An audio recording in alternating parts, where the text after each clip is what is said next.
ये है 21वीं सदी की सबसे कीमती चीज, इतनी कीमती कि पैसा, सोना, तेल ये सब इसके आगे कुछ भी नहीं। और इस चीज को हासिल करने के लिए सारी दुनिया की सुपर पावर कंट्रीज इस वक्त एक रेस में लगे हुए हैं।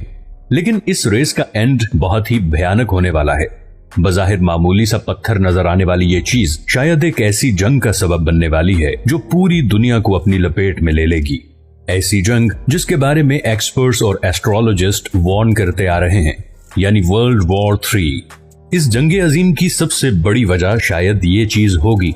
आखिर क्या है ये चीज जिसको हासिल करने के लिए सारी दुनिया के मुल्क एक दूसरे से लड़ पड़ेंगे? क्या आप जानते हैं कि वो क्या चीज है जिससे हमारे सारे टेक्नोलॉजी गैजेट्स जैसे कि मोबाइल फोन्स, कंप्यूटर्स, टीवी, जंगी हथियार और बिजली से चलने वाली गाड़ियों की बैटरीज चलती हैं? वो है जमीन में पाई जाने वाली एक धात जिसे कहते हैं लिथियम। लिथियम को इस वक्त पूरी दुनिया में व्हाइट गोल्ड कहा जा रहा है और इसकी वजह यह है कि फ्यूचर AI यानी आर्टिफिशियल इंटेलिजेंस और इलेक्ट्रिक व्हीकल्स यानी बिजली से चलने वाली गाड़ियों और ट्रांसपोर्ट का है। और इन दोनों चीजों में यूज होने वाला सबसे बड़ा रॉ मटेरियल लिथियम ही है। अगर हम अमेरिका की बात करें तो इलेक्ट्रिक गाड़ियों की सेल हर साल 40% बढ़ रही है और प्रेसिडेंट बाइडेन ने हाल ही में ये टारगेट दिया है कि 2030 में जितनी भी गाड़ियां अमेरिका में बेची जाएंगी उनमें से 50% इलेक्ट्रिक कार्स होंगी। जैसे जैसे इलेक्ट्रॉनिक्स पर दुनिया का इन्हिसार बढ़ता जा रहा है वैसे वैसे रिचार्जेबल बैटरीज की डिमांड बढ़ती जा रही है और इसके नतीजे में सारे बड़े कंट्रीज के दरमियान लिथियम के रिजर्व्स तलाश करने की दौड़ भी बढ़ती जा रही है। अब यहाँ ये सवाल पैदा होता है कि इस बढ़ती हुई लिथियम डिमांड की वजह से एक वर्ल्ड वॉर कैसे छिड़ सकती है?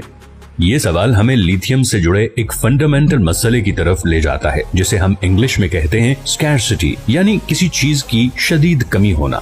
हकीकत में लिथियम कोई बहुत रेयर या नायाब धात नहीं है और जमीन में कई जगह पे पाया जाता है, लेकिन असल मसला इसको जमीन से निकालना है जो कि इंतहाई मुश्किल और महंगा काम है। इस वक्त दुनिया में सबसे ज्यादा लिथियम के रिजर्व्स ऑस्ट्रेलिया, चिली और बोलिविया के पास हैं। चौथे नंबर पे चाइना आता है। चाइना दुनिया की 80% लिथियम प्रोड्यूस करता है और इलेक्ट्रिक कार्स की बढ़ती हुई डिमांड को पूरा करने के लिए बहुत एक्टिवली दूसरे कंट्रीज में लिथियम रिजर्व्स बनाने में मगन है, जिसमें अफ्रीका के बहुत से कंट्रीज भी शामिल हैं। इसी तरह चाइना की नजर अफगानिस्तान के लिथियम रिजर्व्स पे भी है और उनको हासिल करने के लिए वो अफगान तालिबान के साथ ऑलरेडी डायलॉग स्टार्ट कर चुका है।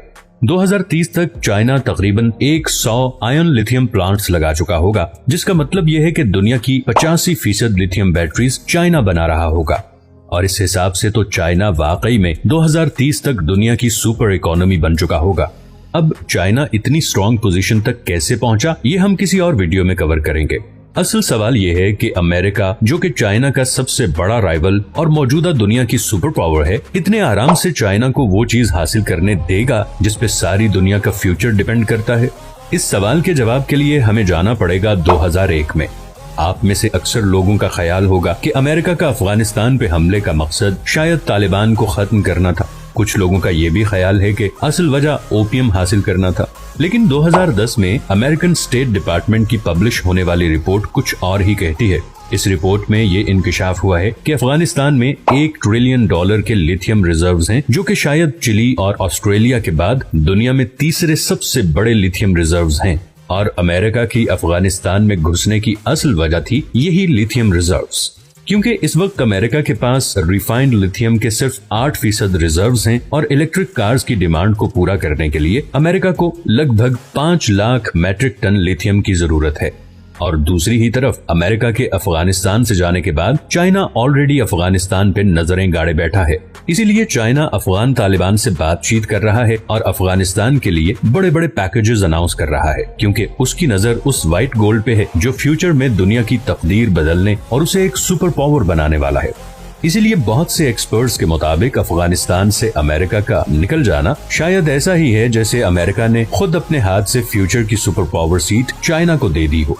लिथियम की डिमांड इतनी ज्यादा बढ़ गई है कि इसकी प्राइस में पिछले 1 साल में 500% इजाफा हुआ है।